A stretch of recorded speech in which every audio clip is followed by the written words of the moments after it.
Hi అండి, అందరికీ నమస్కారం. Welcome to Vasu Electrotech. ఈరోజు మన వీడియోలో ఏంటంటే హాస్పిటల్ ఎలివేషన్ లైటింగ్ పెట్టమని చెప్పి డాక్టర్ గారు ఫోన్ చేశారండి. పేషెంట్కి ఏ విధంగా ఎమర్జెన్సీ వస్తుందో అలాగే డాక్టర్ గారు అయితే అర్జెంటుగా ఎమర్జెన్సీగా ఈ రోజు అయిపోవాలని చెప్పారండి. ఎండ చూస్తే మండిపోతుందండి, గుండెల్లో దడ పుట్టింది మాకు. ఇమీడియట్లీ స్పాట్లో అయితే మేము అక్కడ అటెండ్ అయిపోయామండి. లైట్లు అయితే నేను పర్చేస్ చేసినామా, వైరింగ్ చేసి అర్జెంటుగా లైట్లు అయితే వేరే వెలిగించేయాలి అన్నారు. ఓకే సార్, మాకు వదిలేయండి ఆ సంగతి అని చెప్పండి. ఇమీడియట్లీ పైపులు అయితే ఇచ్చుకొని పైకి ఎక్కామన్నమాట. ఎండకైతే భయపడి పొద్దున్నే బేగా స్టార్ట్ చేసామండి వర్క్. గారు ఏమన్నారంటే బిలో 50 kgs ఉన్న మనుషులే పైకి ఎక్కండి, అందుకన్నా వెయిట్ ఎక్కువ ఉన్న వాళ్ళు ఎక్కితే కనుక అది అనేది సీట్ కదా, అది పడిపోయే అవకాశం ఉంది అన్నారు. ఏమిటంటే ఇంచుమించు 60 నుంచి 70 ఈ రేంజ్లో ఉన్న వాళ్ళవి, మధ్యలో ఉన్న వాళ్ళం కదా. ఒకసారి టెస్టింగ్ పర్పస్ జాయింట్లో అడుగు మీద అడుగు వేసుకొని జాయింట్లోకి వెళ్ళి టెస్టింగ్ చేసామండి. టెస్టింగ్ చేస్తే బాగానే వచ్చింది, బాగుంది, స్ట్రాంగ్గా ఉందని కన్ఫర్మ్ చేసుకొని పైన నడిచి వెళ్ళడం జరిగింది. పైపులు సామాన్లు అన్నీ రెడీ చేసుకొని పైకి ఎక్కిపోయామండి మా ఫ్రెండ్ నేను. ముందుగా పైపులు అయితే ఈ చివరి నుంచి ఆ చివరి వరకు వేసామండి. అంటే స్టార్టింగ్లో చిన్న సందులో ఉంది, ఒక బోర్డర్లో ఉంది కదండి, ఆ బోర్డర్లో లైన్ అంటే అలాగా కార్నర్ ఎడ్జ్ అంటే అలా వేసామండి. పైపు వేసి ఎక్కడైతే లైట్ వస్తుందో అక్కడ 3-way జంక్షన్ బాక్స్ పెట్టుకున్నామండి. 3-way జంక్షన్ బాక్స్ పెట్టుకొని ఆ జంక్షన్ బాక్స్ నుంచి లైట్ అనేది ఒక లైన్ లాక్కున్నాం అన్నమాట. చూసారు కదా, ఈ విధంగా ఎక్కడైతే జంక్షన్ బాక్స్ వచ్చిందో అక్కడ లైట్ అనమాట. చివరి లైట్కి అయితే బాక్స్ వేయలేదు, దానికైతే అవసరం లేదు, ఎల్బెండ్ ఇస్తే సరిపోద్దండి. ఈ విధంగా మనం పైపులు వేసుకున్న తర్వాత స్ట్రైట్గా పైప్ పైనుంచి లైట్కి మాత్రం ఆ పైప్ కనిపిస్తుందండి. ఉన్న పైప్ లైన్ అంతా ఎడ్జ్లో ఉండిపోద్ది, ఎవరికి కనపడదు, చూడడానికి బాగుంటుంది కదని. తర్వాత వైట్ కలర్ పైపుల మీద వుడ్ కలర్ నేను చేస్తానండి, సేమ్ కలర్ అని చెప్పారు సారు. అసలు దీనికి కూడా కన్సల్ట్ చేసుకోవచ్చండి, కాకపోతే ముందుగా పాతాలు చేయలేదు ఇంతకుముందు చేసిన వాళ్ళు, అది కన్సల్ట్ చేయలేదు కాబట్టి ఇప్పుడు ఓపెన్గా పైప్ వేసి చేయవలసి వస్తుందండి. ఈ విధంగా ఎట్ ఏ టైం పైపులు వేస్తుంటే వైర్ లాగేయాలండి. దీనికి ఓపెన్ వైరింగ్ కదా, వెంటనే వైర్ లాగేయడం, లైట్లు బీయించడం అన్నీ అప్పుడే జరిగిపోతున్నాయి అనమాట.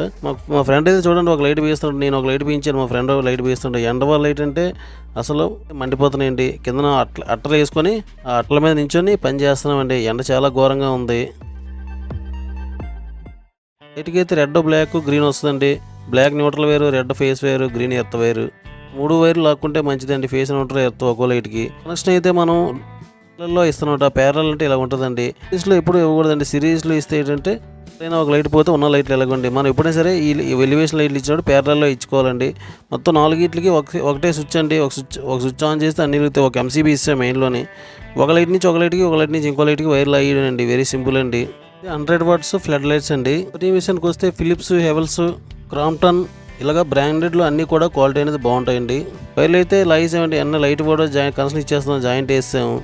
పర్ఫెక్ట్గా కటింగ్ లేయర్తో అయితే ట్విస్ట్ చేసుకోండి వైర్ని. లూజ్ కాంటాక్ట్ ఉండకూడదు, ఎక్కడ కూడా లూజ్ కాంటాక్ట్ ఉంటే ఫైర్ అనేది జరిగే అవకాశం ఉంటుంది. పర్ఫెక్ట్గా టేప్ కూడా వేసండి, వాటర్ లీక్ అవ్వకూడదు. ఇప్పుడు కూడా మనం వాటర్ లీక్ అయిందని ఎక్కడ టేపులు గమ్ములు వేయలేదు అనుకోండి, ఎలక్ట్రికల్ వర్క్ కాస్త ప్లంబింగ్ వర్క్ అయిపోద్ది అనమాట. తర్వాత వాటర్ అంతా కూడా వెళ్ళి మనం ఆ డీబీలోకి వెళ్ళిపోద్దండి పైపుల ద్వారా. అందుగురించి ఎక్కడ వాటర్ వెళ్ళడానికి అవకాశం లేకుండా మొత్తం టేపింగ్ అది చేసి గమ్మేసామండి.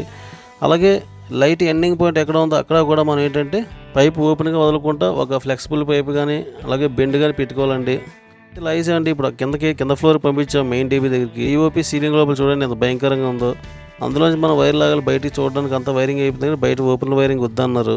మొత్తానికి సీలింగ్ లైట్లు ఓపెన్ చేసి లోపల నుంచి వైర్ లాగేసామండి. వైర్ లాగేసి హోల్ పెట్టాం కదండి, అక్కడి నుంచి వైర్ లాగేసి MCB బోర్డులో కనెక్షన్ అయితే ఇస్తామండి. ఇవ్వండి MCB బాక్స్ ఇక్కడ 3 phasది, దాంట్లో ఒక సింగిల్ పోల్ MCBకి మనం ఈ కనెక్షన్ ఇస్తామన్నమాట. ఒక MCB నుంచి 220 volt కదా. బిల్డింగ్ అయిపోయిందండి, చూసారు కానీ లైటింగ్, ఎలివేషన్ లైట్, బిల్డింగ్ అది పర్ఫెక్ట్గా కనిపిస్తుందండి ఇప్పుడు. మరి ఈ వీడియో మీకు ఎలా కనిపించింది కామెంట్ రూపంలో తెలియజేయండి. మీకు ఎంతో కొంత ఇన్ఫర్మేటివ్గా ఉంటే కనుక ఛానల్ని సబ్స్క్రైబ్ చేయండి. ఫ్రెండ్స్ అండ్ ఫ్యామిలీ మెంబర్స్కి ఉపయోగపడుతుందంటే వాళ్ళకి షేర్ చేయండి. నెక్స్ట్ వీడియోలో కలుద్దామండి. Take care.